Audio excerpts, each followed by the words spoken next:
Hello friends, मैं Chandan Kumar machine lecture series के एक और इम्पोर्टेंट वीडियो में आपका स्वागत करता हूं। आज हम लोग आइडियल ट्रांसफार्मर देखते हैं।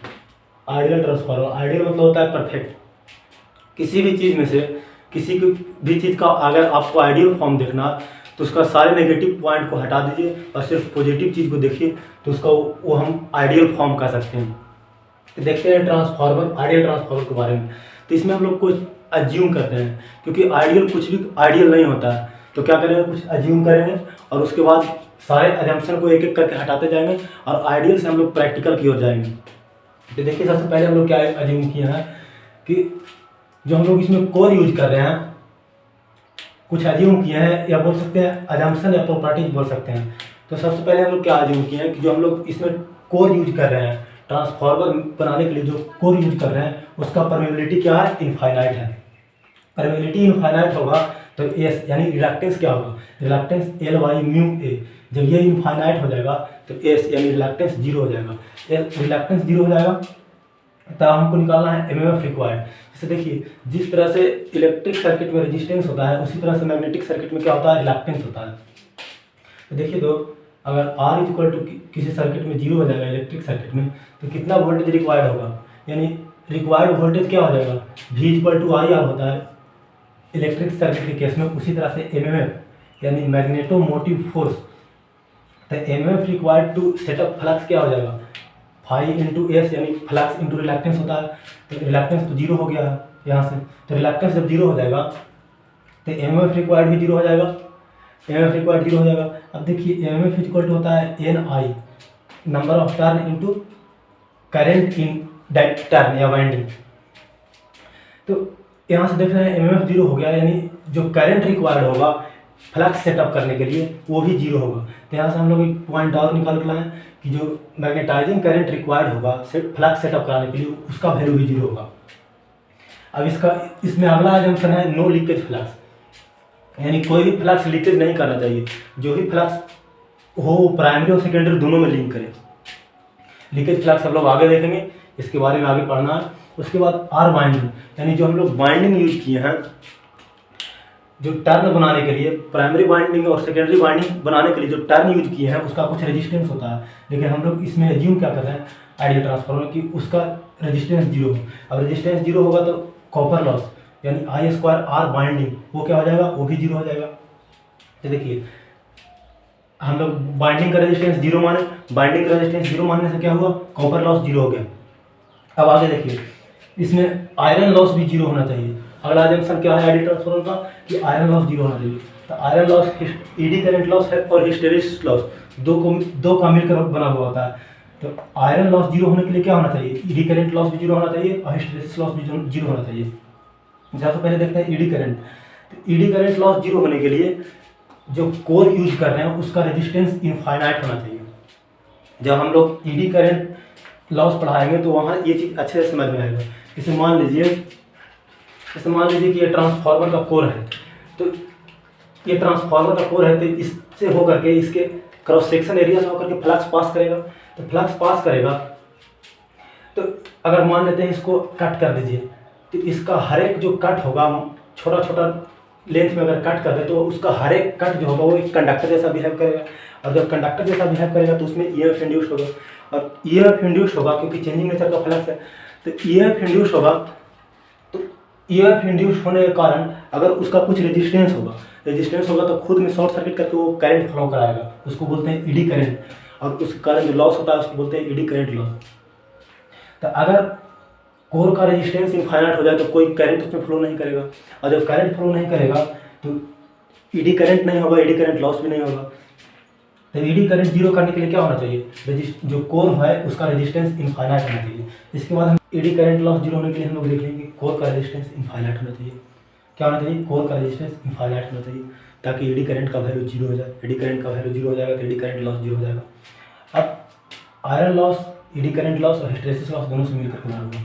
तो ईडी करंट के साथ साथ हिस्टेरिसिस लॉस भी जीरो होना चाहिए। हिस्टेरिसिस लॉस जीरो होने के लिए क्या चाहिए, इसके लिए सबसे पहले हम लोग देखते हैं हिस्टेरिसिस लॉस होता क्यों है।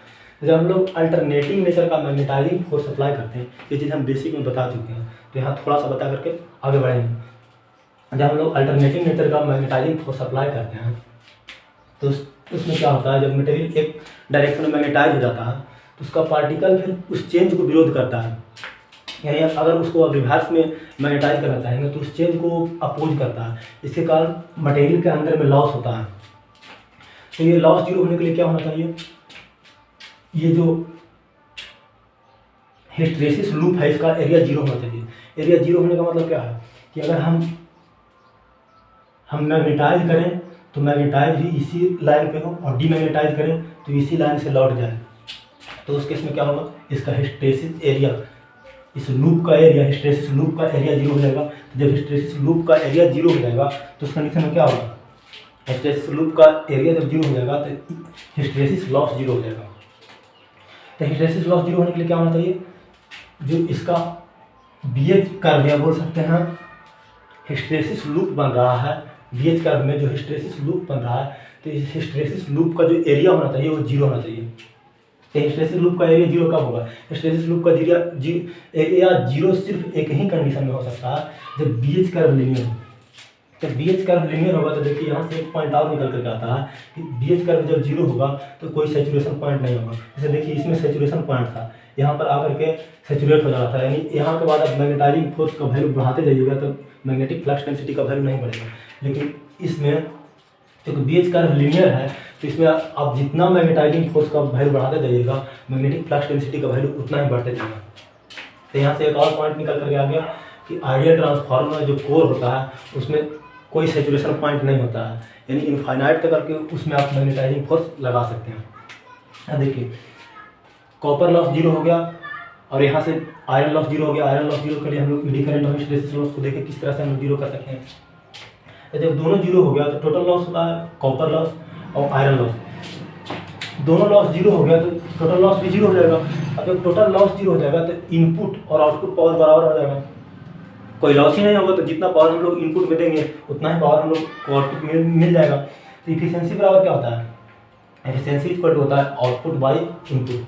अब क्योंकि आउटपुट इक्वल टू इनपुट है तो क्या हो जाएगा, दोनों बराबर हो जाएगा, यानी 100% इफिशिएंसी आ जाएगा। एक बार फिर से हम लोग देखते हैं आइडियल ट्रांसफार्मर के बारे में। सबसे पहले हम लोग क्या देखें, आइडियल वर्ड का मतलब समझे। आइडियल मतलब होता है परफेक्ट। परफेक्ट बोले तो सिर्फ पॉजिटिव पॉइंट को दिखा लें, नेगेटिव पॉइंट को नहीं दिखाएं, यानी बोल सकते हैं जितना वेस्ट से वेस्ट हो सकता है उसी को बोलेंगे आइडियल। हम लोग देखते हैं आइडियल ट्रांसफार्मर। तो आइडियल ट्रांसफार्मर में कुछ हम लोग एज्यूम करते हैं तो बोल सकते हैं आइडियल ट्रांसफार्मर का अजम्पशन या आइडियल ट्रांसफार्मर का प्रॉपर्टी। तो सबसे पहला अजम्पशन या प्रॉपर्टी देखते हैं कि इसका जो कोर, जो हम लोग कोर यूज किए हैं इसको बनाने के लिए, ट्रांसफार्मर बनाने के लिए, तो उसका कोर का परमेबिलिटी इनफाइनाइट होना चाहिए। तो परमेबिलिटी इनफाइनाइट होगा तो रिलक्टेंस क्या हो जाएगा, L Y mu something Y infinite हो जाएगा तो उसका वैल्यू जीरो हो जाएगा, रिलक्टेंस का वैल्यू जीरो हो जाएगा। और जब रिलक्टेंस का वैल्यू जीरो हो जाएगा तो एमएफ रिक्वायर्ड इक्वल टू होता है फ्लक्स इनटू रिलक्टेंस। जैसे सारा चीज़ बेसिक में बता चुके हैं, तो अगर जिनको नहीं समझ में आ रहा है तो ये सब बेसिक का पार्ट है, बेसिक जा करके देखिए, बेसिक मैग्नेटिज्म। तो फ्लक्स इनटू रिलक्टेंस होता है। तो यहाँ से हम लोग देखें कि रिलक्टेंस जीरो हो चुका है तो एमएफ रिक्वायर्ड यानी कितना मैग्नेटोमोटिव फोर्स रिक्वायर्ड होगा फ्लक्स सेटअप करवाने के लिए, तो उसका वैल्यू यहाँ से हम लोग क्या देखें कि जीरो आ गया। एमएफ रिक्वायर्ड यानी बोल सकते हैं magnetomotive force required to set up flux is equal to zero. अब हम लोग जानते हैं एमएफ इक्वल टू होता है एन आई। और चूँकि हम लोग जानते हैं कि यहाँ जो करंट मैग्नेटिक फ्लक्स प्रोड्यूस कराने के लिए जिम्मेवार है वो है आई म्यू, या बोल सकते हैं मैग्नेटाइजिंग करंट। तो हम आई की जगह आई म्यू लिख दिए। तो यहाँ से हम लोग क्या देखें, एमएफ का वैल्यू जीरो है यानी आई म्यू का वैल्यू जीरो होगा। एमएफ का वैल्यू जीरो कब होगा, जब आई म्यू का वैल्यू जीरो होगा। अब अगला जंक्शन क्या है, कोई फ्लक्स लीकेज नहीं करना चाहिए, यानी जो ही फ्लक्स प्राइमरी वाइंडिंग में को कट करे वो टोटल का फ्लक्स सेकेंडरी वाइंडिंग को ही कट करना चाहिए। अब इसके बाद हम लोग क्या देखे थे कि बाइंडिंग का रेजिस्टेंस जीरो होना चाहिए, यानी जो बाइंडिंग हम लोग कॉपर यूज किए हैं बाइंडिंग बनाने के लिए उसका रेजिस्टेंस जीरो होना चाहिए। तो जब उसका रेजिस्टेंस जीरो होगा तो कॉपर लॉस क्या हो जाएगा, पीसीयू, यानी बाइंडिंग में जो लॉस होने वाला जो लॉस होता है जिसको हम लोग बोलते हैं कॉपर लॉस, वो क्या हो जाएगा आई स्क्वायर आर बाइंडिंग। तो चूंकि आर बाइंडिंग जीरो है तो ये भी जीरो हो जाएगा। अब देखिए इसका अगला जंक्शन है iron loss. Iron loss zero होना चाहिए। तो iron loss eddy current loss और हिस्टैरिसीस लॉस, दो लॉस से बनकर मिलकर बना हुआ था। तो ईडी करंट लॉस जीरो होना चाहिए। ईडी करंट लॉस जीरो कब होगा? जब कोर का रेजिस्टेंस इनफाइनाइट होगा, क्योंकि उसमें कोर में ईएमएफ तो इंड्यूस होना ही है।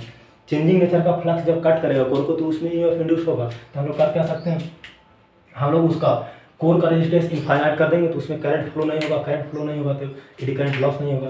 इसके बाद हम लोग देखें कि hysteresis loss, hysteresis loss zero होना चाहिए। हिस्टैरिसीस लॉस जीरो तब होगा जब हिस्टैरिसीस लूप का एरिया जीरो होगा, यानी area of hysteresis loop zero होगा, तब हिस्टैरिसीस लॉस जीरो होगा।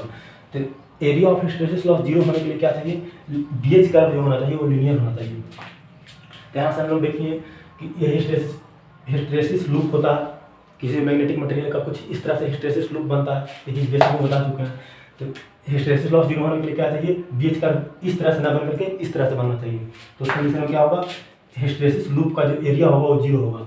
तो यहाँ से हम लोग क्या देखें कि जब लीनियर होगा तो इसमें कोई भी सैचुरेशन पॉइंट नहीं होगा। जैसे इसमें इस पॉइंट पे सैचुरेट कर जा रहा था, लेकिन इसमें कोई भी सैचुरेशन पॉइंट नहीं होगा, इसमें सैचुरेट नहीं करेगा, कोर सैचुरेट नहीं करेगा। यहाँ से हम लोग देखें कि कॉपर लॉस जीरो हो गया, आयरन लॉस जीरो हो गया। टोटल लॉस इक्वल होता है copper loss plus iron loss, दोनों जीरो हो गया तो टोटल लॉस भी जीरो हो गया। जब टोटल लॉस ही जीरो हो गया तो जो पावर हम लोग इनपुट में देंगे वही पावर हम लोग को आउटपुट में मिल जाएगा। इनपुट बराबर आउटपुट हो गया, तब परसेंटेज इफिशियंसी निकालना है तो आउटपुट बाई इनपुट इंटू 100। यहाँ देखें कि इफिशियंसी 100% आ गया। तो हम लोग आइडियल ट्रांसफार्मर में कोई पॉइंट लिख सकते हैं। आइडियल ट्रांसफार्मर का अगर 5 पॉइंट लिखना बोले तो कोई भी लिख सकते हैं, ये भी लिख सकते हैं, ये भी लिख सकते हैं। अगर पॉइंट बनाना हो तो यहाँ से 10 पॉइंट भी बना सकते हैं।